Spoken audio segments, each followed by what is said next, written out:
en este informe cuáles son los síntomas de lo que podría convertirse en un infarto cerebral. Justamente vamos a hablar todo sobre este tema. Estoy con el doctor Ángel Anicama Hernández, él es neurólogo del Hospital Regional, presidente del grupo Stroke del Perú. Es un gusto de verdad tenerlo aquí, doctor.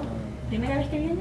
Sí, primera vez. ¿Primera vez? Sí, es un gusto para mí también poder compartir. Nos acercamos, por favor, un tu poquito programa, tus televidentes, y atento a todas las preguntas que ustedes quisieran hacer. Este tema, doctor, pocas veces se toca.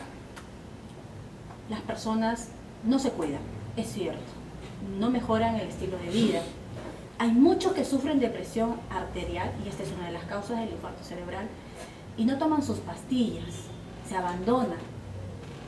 ¿Cómo se presenta esta enfermedad? Cuéntenos. Bien,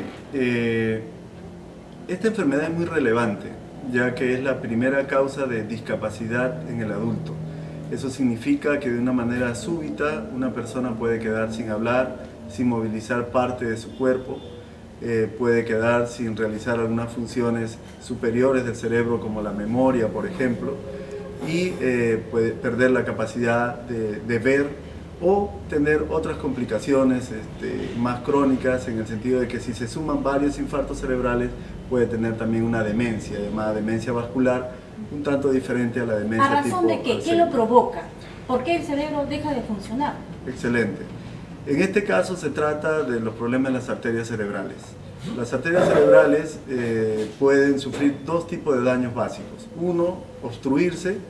En el curso del tiempo se ocluyen o se obstruyen debido al acúmulo de placas de colesterol, o pueden romperse por debilitamiento de sus paredes. En ambos casos el principal factor de riesgo es la presión alta, ¿no? Uno de los factores, porque también tenemos a la diabetes, tenemos también al descontrol del colesterol y triglicéridos, tenemos al sedentarismo, al tabaquismo, al uso de contraceptivos orales, tenemos también otros factores como el alcoholismo, la falta de ejercicio, el propio estrés y unos factores que no podemos dominar, pero que son no modificables, como la edad. A más edad, más posibilidad de tener infarto cerebral y el sexo, ¿no? Algo que de verdad no lo comprendo muy bien, cúmulo de placa de colesterol en el cerebro.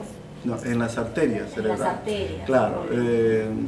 Como en todo nuestro cuerpo, para poder nutrirse cualquier órgano necesita que le lleguen arterias. Entonces se pueden esas arterias cerrar u obstruir por depósito de placas de colesterol, por ejemplo. Pero y no circula bien la sangre. Claro, al obstruirse ya se tapona y deja de irrigar a la porción distal del cerebro, y eso hace que el tejido cerebral se muera, se llama infarto o necrosis cerebral. Por eso uno constantemente se tiene que hacer el chequeo del colesterol, ¿no? Por eso es que se realiza esa práctica. Claro, claro. Y también, por supuesto, corregir los factores que llevan a ello, ¿no? O sea, lo que habías mencionado muy bien, los cambios de estilo de vida. Sí. Doctor, ¿qué hacer en estos casos? Porque podemos prevenir esta enfermedad, podemos prevenir todas las causas que provocan el infarto, porque no tan solo, bueno, en este caso hablamos de infarto, sino de otras enfermedades del cerebro, ¿no? Cardiovasculares cerebrales. ¿Qué se tiene que hacer? Esta pregunta es crucial. Bueno, aquí tenemos que trabajar sobre los factores de riesgo. A la cabeza, la presión arterial. Entonces, nuestra población, por ejemplo, padece aproximadamente en el Perú de 20 a 25% de hipertensión arterial. Y entonces lo que hay que hacer es siempre tener chequeos médicos sistemáticos, periódicos, y sobre todo cumplir las indicaciones. Dentro de ellos están los cambios de estilo de vida.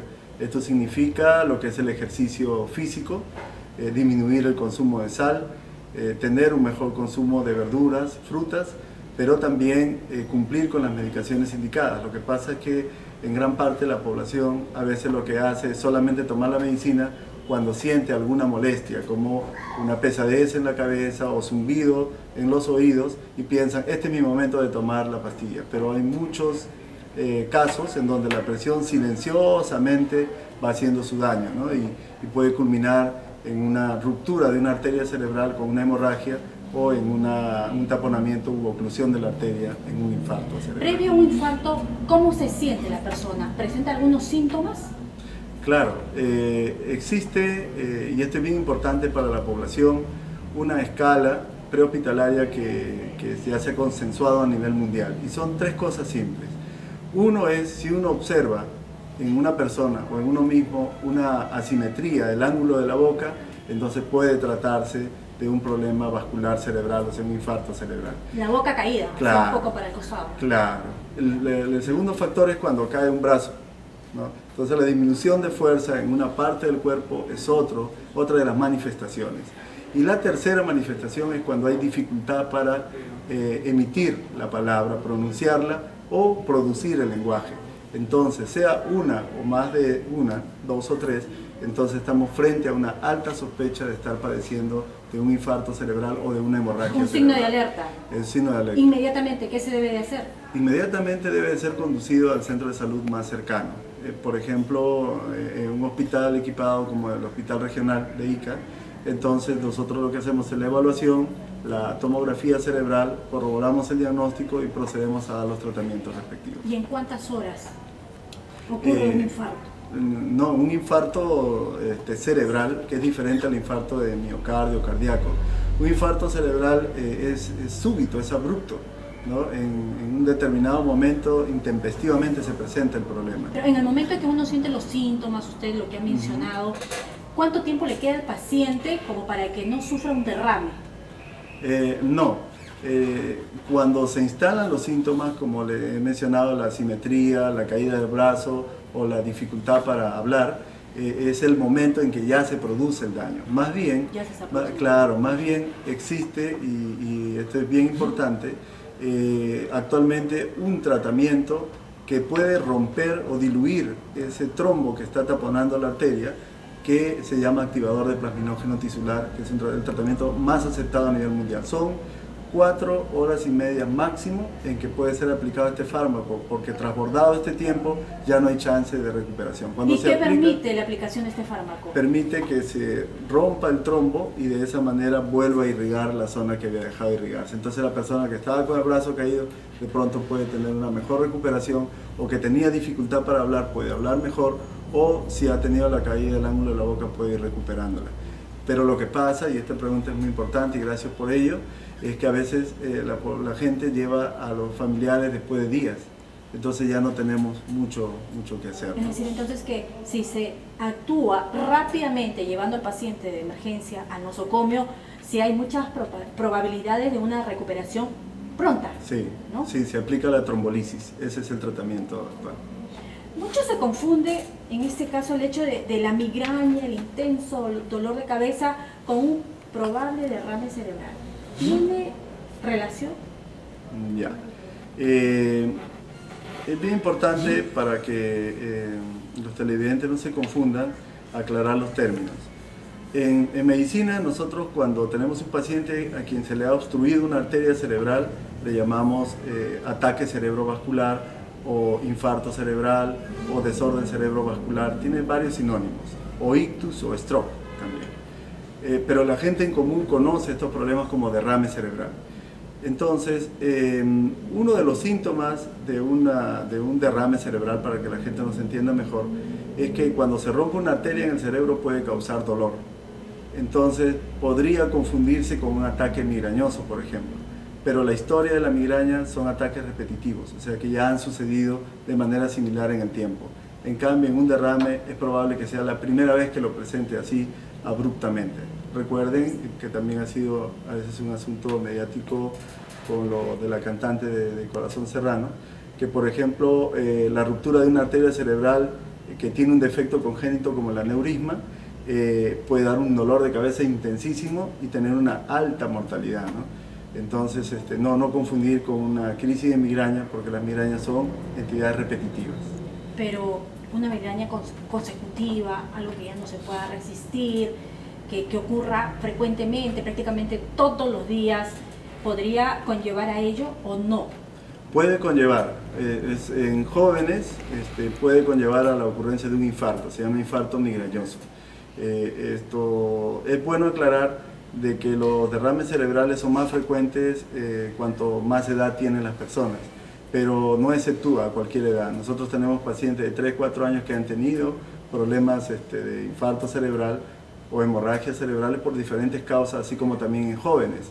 Y una de las causas en jóvenes es el infarto migrañoso, pero hay otras razones, como el consumo de drogas en jóvenes, por ejemplo, que también pueden llevar a lo mismo, o en algunas mujeres el consumo de anticonceptivos orales, que también pueden originar o devenir en infartos cerebrales. ¿Y los que están más proclives son las personas diabéticas también?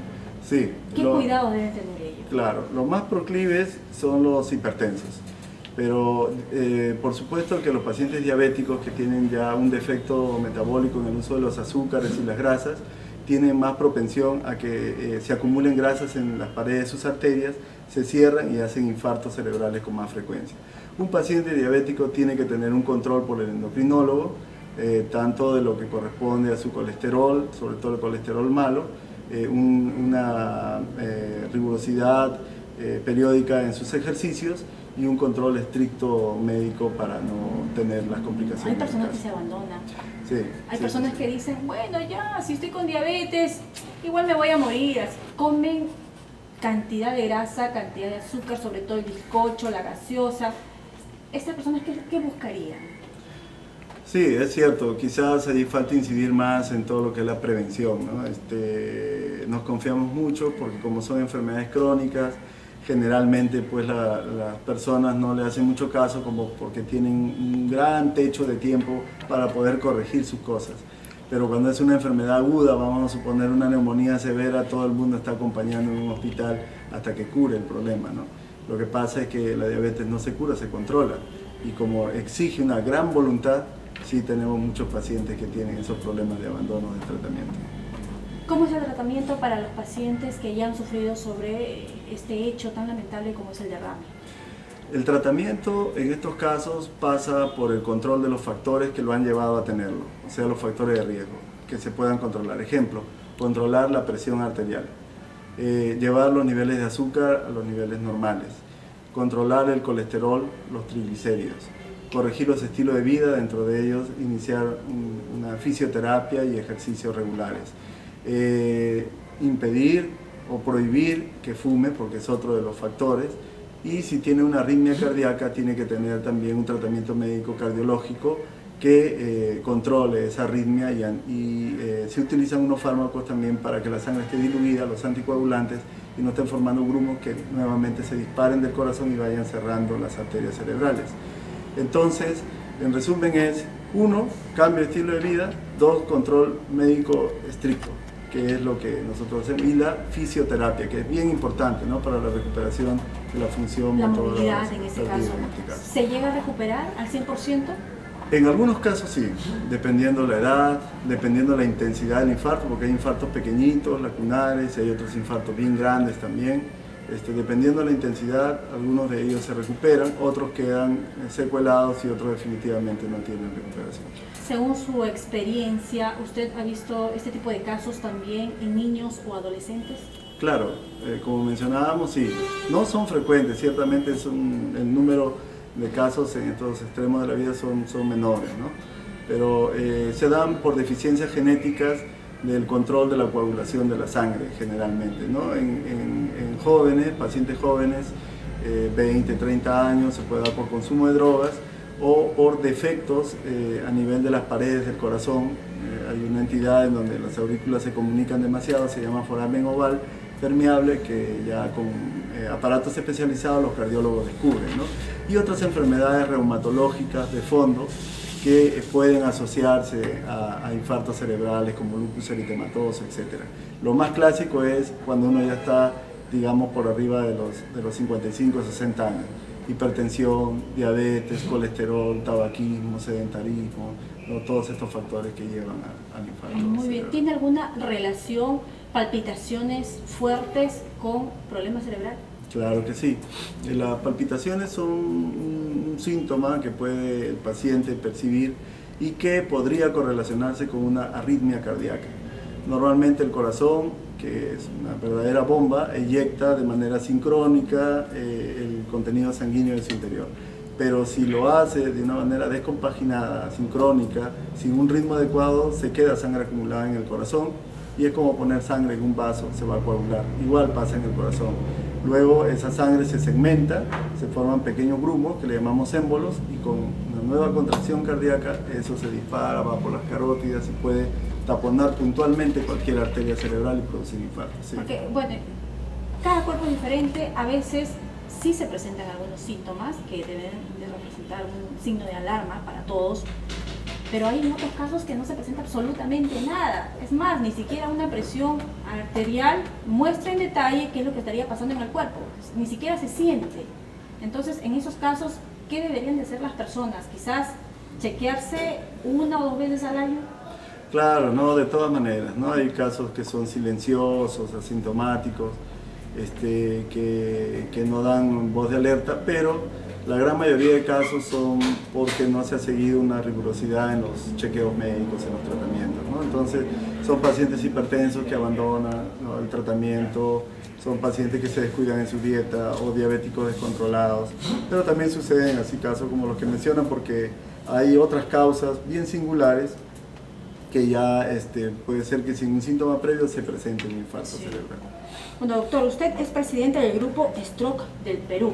¿Cómo están trabajando hasta el momento? Claro, excelente. Esta asociación, Grupo Stroke del Perú, es una asociación nacional que tiene ya 10 años de experiencia haciendo prevención en accidentes cerebrovascular, stroke, derrame o ictus, ¿no? En este caso, lo que se hacen son campañas de prevención. Justo este mes de octubre es el mes del derrame cerebral o del ataque cerebral. Para esto, el día 10 de este mes, vamos a hacer una campaña de sensibilización y de difusión para enseñarle a la población en general cuáles son los síntomas, cómo reconocerlos, y además de eso, cuáles son los factores de riesgo que nos llevan a padecer un derrame cerebral. Sobre todo eso, los factores de riesgo. Sí, eso va a ser el día 10, entre 1 de la tarde y 7 de la noche, en el segundo nivel del kinder. Nos hemos preparado bastante para ello, con sketch, con representaciones por los estudiantes de medicina, de cuadros vasculares, con trípticos, con diversas motivaciones, con nutricionistas para poder explicar a la población in situ cómo es que uno puede reconocer un derrame, cómo puede evitarlo y qué hacer si ya lo padece. El día 11, que es domingo, como todos sabemos, el deporte es salud, nosotros estamos organizando una maratón que parte también del kinder hacia Boca China, ida y vuelta, y que procuramos la participación de la mayoría de la población, que es con la finalidad también de indicar que los cambios de estilo de vida que muy bien mencionabas al inicio de la entrevista, y dentro de ellos el deporte, son los que permiten prevenir este tipo de enfermedades y otras, ¿no?, como el Alzheimer mismo, como el ataque cardíaco. Entonces sirve de mucho la actividad deportiva, ¿no? Eso va a ser a las 8 de la mañana y esperamos la participación de la población, por eso los invitamos a todos. Bien, vamos a recibir comunicaciones telefónicas acerca del tema que estamos tratando, derrame cerebral. ¿Puede colocarse, por favor, doctor, el audífono? Muy bien. Aló, muy buenos días. Baje por favor un poquito el volumen del televisor, si no se va a filtrar y no nos vamos a escuchar. Muy bien. Quería hacer una pregunta. ¿Me está escuchando? Sobre el tiroides. Yo tengo un problema. No puedo bajar de peso. ¿Ya? ¿Cómo haría con ese problema? ¿Sufres de tiroides? ¿Hipotiroidismo? ¿Hipotiroidismo? Sí. ¿Estás siguiendo algún tratamiento? No todavía. Muy bien.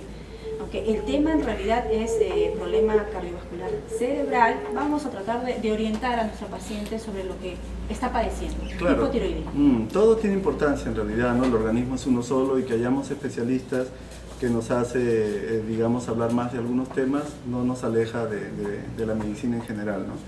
Efectivamente, y relacionado a la parte cerebral, hay varios factores que están implicados en el hipotiroidismo. El hipotiroidismo es un problema metabólico donde hay problemas con la producción de la hormona tiroidea y que lleva a trastornos metabólicos de lo que es la asimilación, por ejemplo, de los alimentos. Efectivamente, aumentan mucho de peso, tienen propensión a hacer colesterol alto, triglicéridos altos. Entonces, relacionándolo con el tema que nosotros estamos haciendo, es uno de los factores que puede predisponer también a los derrames cerebrales si uno no se cuida, porque va a tener un mal manejo de lo que son el colesterol y los triglicéridos. Pero también en la parte neurológica, el hipotiroidismo se asocia a problemas de deterioro cognitivo, significa problemas de las funciones mentales superiores, trastornos de memoria fundamentalmente, que a veces en el anciano que tiene hipotiroidismo se puede confundir con un Alzheimer. En general, un paciente que tenga hipotiroidismo, y debe haberse hecho chequear porque ya tiene el término, entonces debe de tener un control por el endocrinólogo y seguir las recomendaciones del caso. Hay reemplazo hormonal previo estudio y hay que hacer todo un chequeo que corre a cargo de dicho especialista. Y en la parte ¿Y si no sigue el tratamiento, doctor?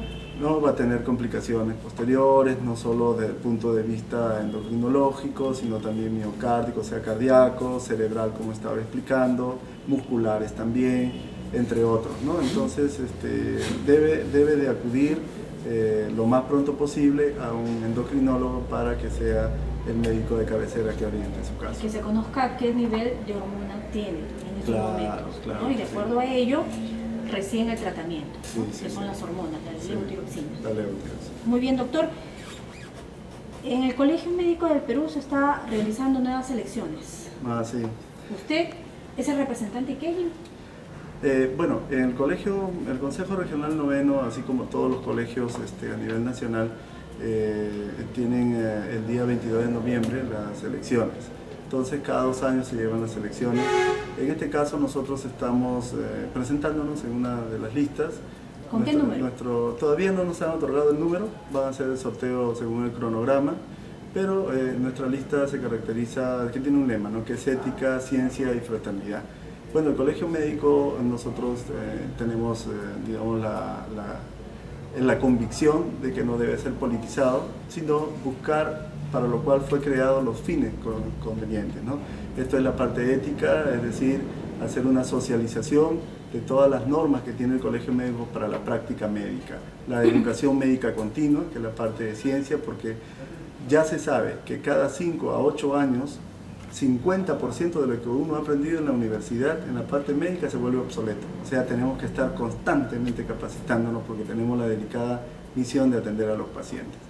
Entonces, la educación médica continua, modernizando la llegada a través de las TIC, de las técnicas de información y comunicación, es lo que nos va a permitir avanzar. Y por último, el aspecto de fraternidad, que es el aspecto de hermanar a todos los médicos. Todos sabemos que las relaciones interpersonales en todo sitio deben de ser bien manejadas para que en equipo se puedan llevar a cabo mejor las cosas. El asunto de las capacitaciones es sin duda muy importante. Ustedes ofrecen eso. Claro, que van a representar. Es fundamental. Entonces yo estoy presentándome para lo que es el decanato del Consejo Regional Noveno de aquí de Ica. Voy en la lista con otros distinguidos colegas. Como ¿Quién lo acompaña? El doctor Franco Mío Palacio, que es endocrinólogo, la doctora Liliana Iyú, que es anestesióloga de Pisco, el doctor Julio Torres Chan, que es neumólogo y coordinador general de tuberculosis en toda la región Ica. También me acompaña el doctor César Gustavo Soto Guevara, médico internista del Hospital Socorro, la doctora María Borjas, que es ginecóloga de Chincha, y el doctor José Julián Cruz, que es un médico de la Dirección Regional de Salud, coordinador de salud mental. Muy bien. Todos conocidos profesionales del Sí, medio. sí, para servir a todos nuestros asociados y agremiados. Sí. ¿Cuándo van a hacer estas elecciones? ¿Ya se ha programado? 22 de noviembre. 22 de noviembre, esperamos contar con la confianza de todos nuestros colegas. Ellos nos conocen, saben la calidad de personas que componen el grupo y que estamos totalmente abiertos a todas las sugerencias y también en la mejor disposición de trabajar para todos. Y de hecho, cuando le asignen un número, doctor, inmediatamente me lo da a conocer para promover esta campaña electoral. Perfecto, muy amable, muchas gracias. Las recomendaciones finales entonces para todo el público que nos está escuchando. Claro, la segunda causa de muerte a nivel mundial son las enfermedades cerebrovasculares, o sea, los derrames cerebrales. La primera causa de discapacidad en el adulto son los derrames cerebrales. Quiere decir que nosotros lo que debemos de hacer es prevención, eso significa cambiar los estilos de vida. Tenemos que controlar bien la presión arterial, corregir la diabetes si es que somos diabéticos, tener también un buen control de nuestras grasas porque el colesterol, los triglicéridos llevan a estos problemas. Luego de eso nosotros tenemos que hacer ejercicios porque el sedentarismo lleva a estos problemas y si se fuman se tiene que dejar de fumar, entre otras complicaciones que tiene el tabaquismo, pulmonares, enfisema pulmonar, cáncer pulmonar, está también la mayor propensión a sufrir los infartos cerebrales. Entonces, esos son los cambios de estilo de vida que se tienen que corregir para poder evitar. Hay que ser bien conscientes de que cuando nos deja una indicación un médico hay que cumplirla, porque tenemos este problema de que el incumplimiento, la falta de adherencia hace que uno solo tome la medicina cuando se siente mal y a veces es justo el momento en que ya ocurre el problema. Por último, es bien importante recordar las 3 cosas que hemos mencionado para reconocer un derrame. 1, caída del ángulo de la boca, o sea, asimetría facial. 2, caída del brazo. Y en tercer lugar, tener dificultad para articular la palabra. Cualquiera de esos 3 o más de uno debe hacernos llevar inmediatamente. Tenemos más o menos un promedio de 4 horas y media para poder resolver el problema rápidamente. Transbordado ello, igual se les atiende, pero un poco el chance de recuperación se pierde. Entonces creo que esos serían los mensajes finales que la población debería entender. Claro y conciso. Muchas gracias, doctor. Bien, Gracias por estar con nosotros por esta visita tan importante. Bueno, nos tenemos que despedir. Ha sido un gusto, sin duda, haber estado con el doctor Ángel Anicama Hernández, neurólogo del Hospital Regional, y a todos los médicos que nos están viendo en estos instantes, que van a participar en las próximas elecciones. Ya saben, tienen que elegir al mejor, al que tiene buenas propuestas. Permiso. Chao.